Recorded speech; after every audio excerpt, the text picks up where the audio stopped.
right, well, welcome to Friday Chapel, and a special welcome to those who are visiting us for SCORE Conference this weekend. That's right, it's the 20th year of SCORE Conference. So in chapels, last year we introduced the idea of the Image of God Chapel, where fellow Biolans, they share a snapshot of their stories as a way to begin discussion and create awareness about the diversity of experiences in our student body. These Image of God testimonies are a way to recognize that Biolans have come from many different backgrounds, ethnic backgrounds, socioeconomic, countries of origin, cultural backgrounds, ability, disability backgrounds. These Image of God segments, these stories, they invite us as a whole community to learn, to listen more compassionately, to practice humility and hospitality, and to embrace our differences. This Image of God idea comes straight from the Bible. Genesis 1:26, the Trinity says, "Let us make man in our image. Let us make humans in our image." This is what makes humans special, that we're made in God's image. And later, Paul picks up on this in 1 Corinthians 12, where he reminds the body that we are all one body with many members. We are all in one spirit, but we're all different parts of the body. This idea of the image of God, it's a theological term to help us remember that we all have a place at the table simply because we're made in the image of God. What makes us different does not have to divide us. What makes us different can unite us. Like a tapestry with many single, different strands, our stories weave together to make a beautiful story. Today we've invited two students to share a snapshot of their story with us. I invite you to listen carefully and compassionately, treasure their stories, see how God has moved in their lives and is continuing to move in their lives. Reflect on your own stories and pray through what God might be doing in yours. So first up, let's welcome up Karol, Curiel.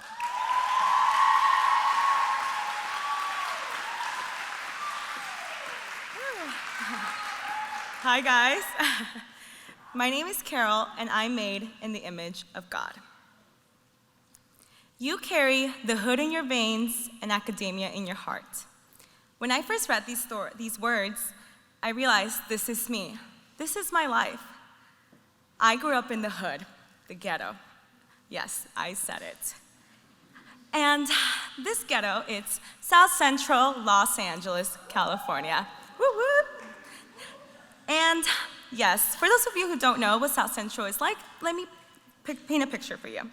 It's very dangerous, very under-resourced, and of course, it's a lower economic status. Welfare, food stamps, Medi-Cal, I grew up in that. All that you read about in your sociology classes, your intercultural studies, your economic classes, yeah, I was the lowest of the low, and that's kind of where I am still. And my high school experience was very different from most people's. We didn't have clubs because it was too dangerous to stay after school. And there was no funding, of course. We didn't have lockers because people would bring weapons. They would bring shanks, pocket knives, drugs, weapons, and other things. So we didn't have lockers. We had to carry around our books, and they were super heavy. We couldn't wear red or blue. And it's funny because now I wear a lot of red because of Biola. But I couldn't wear red or blue because we'd be associated with the Crips and the Bloods, and that was dangerous too. But when most people see me, they don't see that. They don't see the hood. Oh, you speak so well. And I'm like, well, you know. And I know I don't look the part. I don't look ghetto. I don't look hood. I don't look ratchet. But I don't spray my hair with Aquanet. I don't draw on my eyebrows. And I don't have a living la vida loca crazy life tattoo anywhere else. But when I came to Biola, I felt like I was too hood, too brown. And yet when I would go home, I felt like I was too educated. Everyone's like, oh, your language has changed. You sound so eloquent. And I'm like, oh, I thought I sounded the same.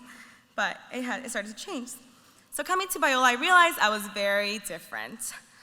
I got many reactions when people would ask me where I was from. They'd be like, oh, where are you from? Like, South Central. They'd be like, some people would get scared. Some people were like confused.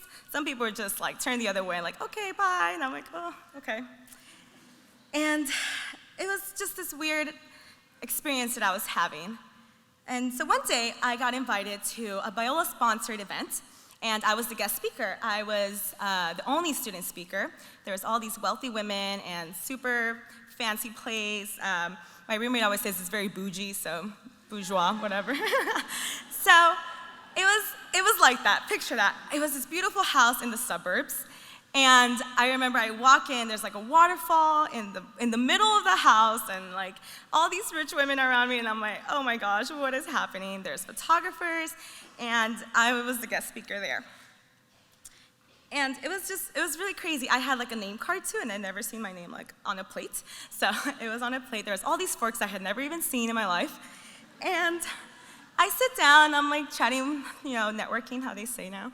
And I was talking to this lady, and she asked me where I was from. And I was not embarrassed. I tell her, well, I'm from South Central. And she stops.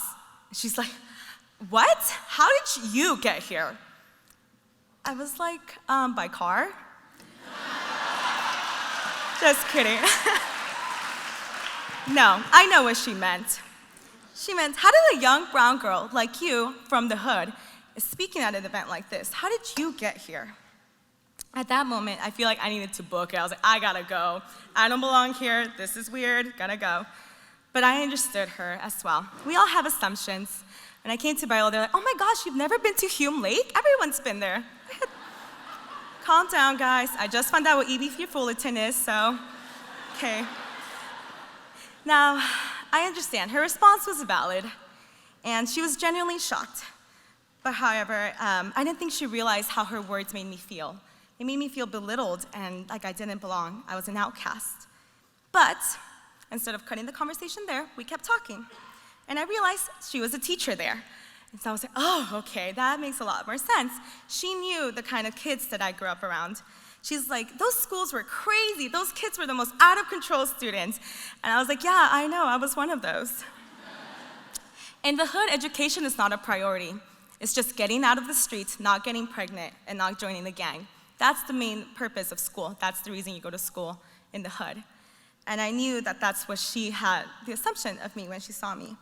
And she was so amazed that I was there, someone from there. Now, I learned a lot from this 20-minute conversation, and then the whole session started and I spoke and stuff.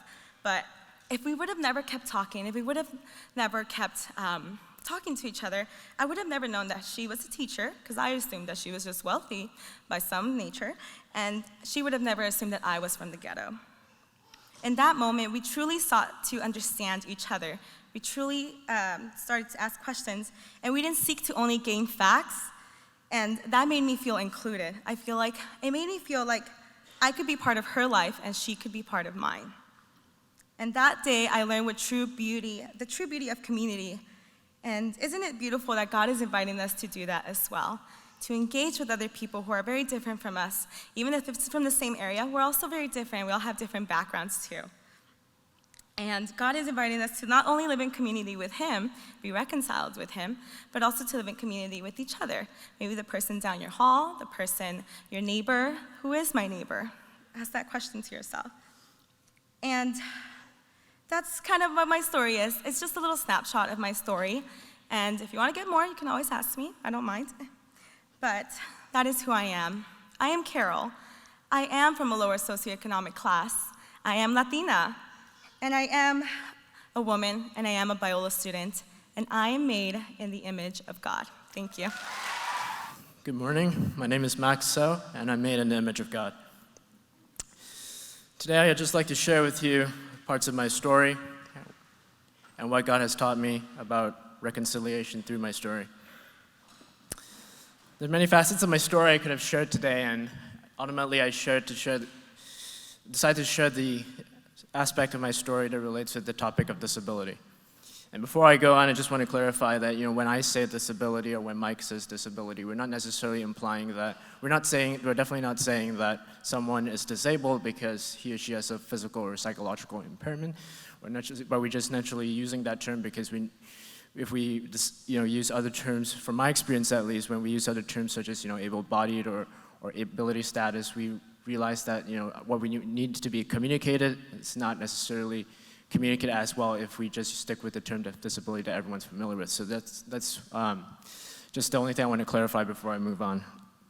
So I was born with this condition known as retinitis pigmentosa. It's a condition, a genetic eye condition that has led to the depletion of most of my central vision. I still have a little bit of peripheral left, but I can't really naturally, I can't see detail with it. And so I grew up with this, I was born with it, and my whole life I never went to a special school for the blind or anything like that. I always went to quote-unquote mainstream schools, and where I was one of the only ones, if not the only one, with a physical impairment or a visible disability. And growing up, it's definitely hard. There's a lot of times where I felt that people didn't understand me. There's a lot of times where I felt that I was the only one on campus going through the struggle that I'm going through, and I felt that I was the only one that have to face the certain challenges that I'm facing, and that people didn't really understand what I have to go through on a daily basis. When I was 13, though, I had experience with the Lord. I transferred to a private Christian school with really amazing teachers, and through some of those teachers, I accepted Christ and started a relationship with Him. However, for the first few years of my walk, I would say it was very mechanical. Christian life to me was you read your Bible and you pray, and I didn't really understand what it was other than just routine. That was how it was for me for the first few years of my Christian walk. When I was about 18 or 19, I experienced a very, very hard time, a particularly hard, challenging time in my life where I was going through other medical issues. And thank God that He's brought me out of that. But through that, it was then when I really began to realize, and when God taught me the most about what it means to be a Christian, what it means to follow Him. And if there are many verses in the Bible that have shaped my understanding of the Christian walk and of the Christian life. But if I had to pick one verse that, in my opinion, has really captured what God has taught me through my life and through my story, is found in Romans 12, verse 1 and 2, as we're all familiar with, where it tells us to offer ourselves up as a living sacrifice, holy and pleasing to God. When we think about the Christian life, in my opinion, it's all about surrender. It's all about giving ourselves completely to God. It's all about sacrifice. And I feel that for at least those initial years of my walk, and I feel many times in the church we often have a misunderstanding of what sacrifice is. Sacrifice, in my opinion, is not necessarily, when we think of sacrificing, I think God doesn't really look at what we give, but rather He looks at what we keep. And I feel that many times, in the initial stages of my walk, I was just giving. I really wasn't focusing on what the cross meant and what the cross, who I was in light of what the cross is, and who is Christ in light of who He is.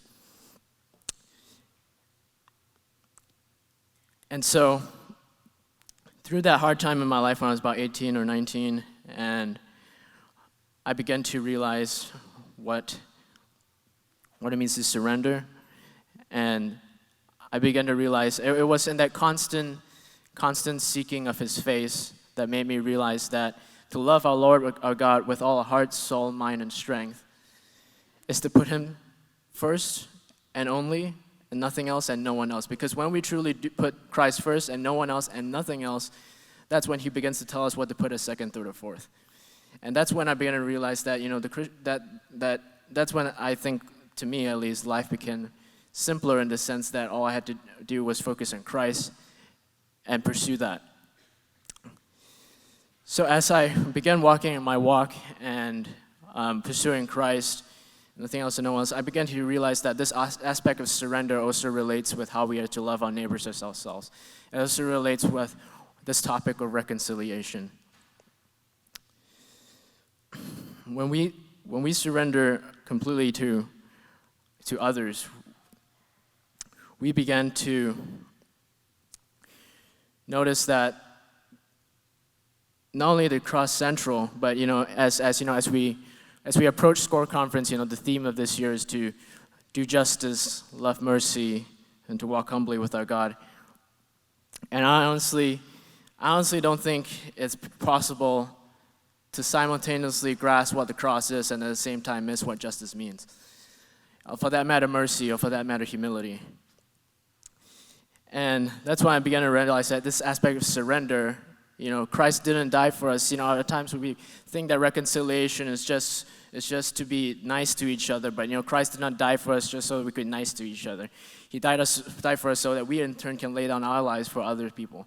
And that's when I also began to realize that, I have a lot of challenges, but I need to also get involved with this. Regardless, I have no exceptions either in terms of speaking out for those who feel oppressed. Oftentimes, especially earlier in my life, I really didn't like doing chapels like this or speaking up for instances like this, because for most of my life, I bought into the idea of meritocracy there, and that people can just make it as long as they try hard enough.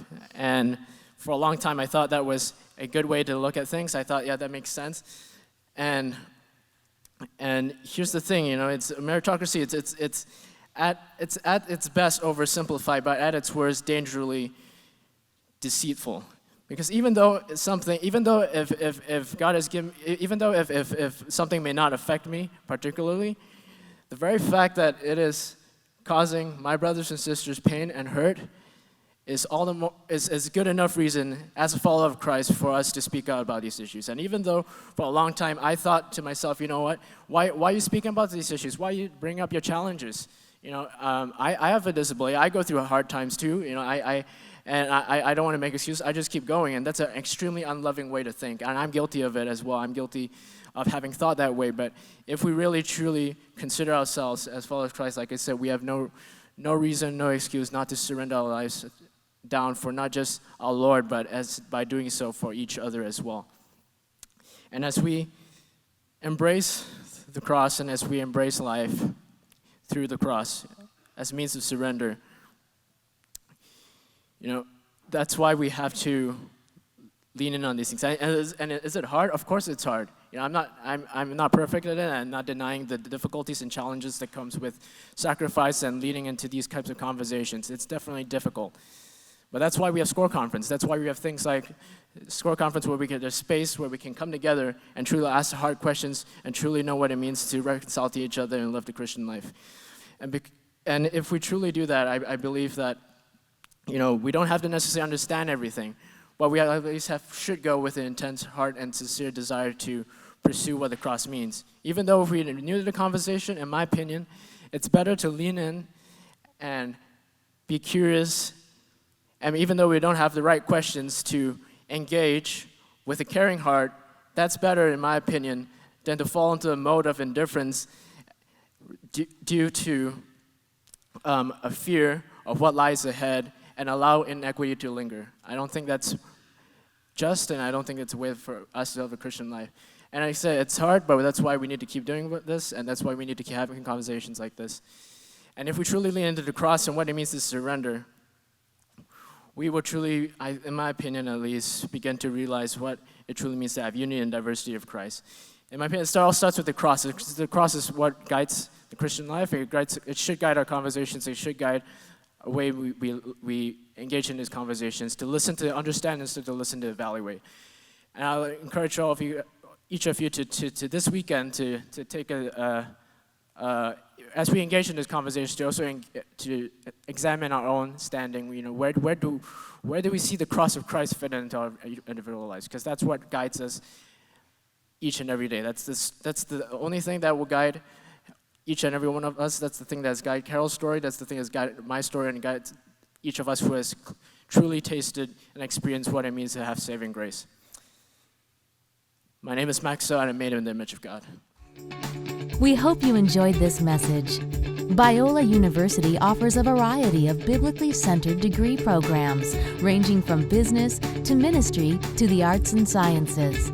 Learn more at biola.edu.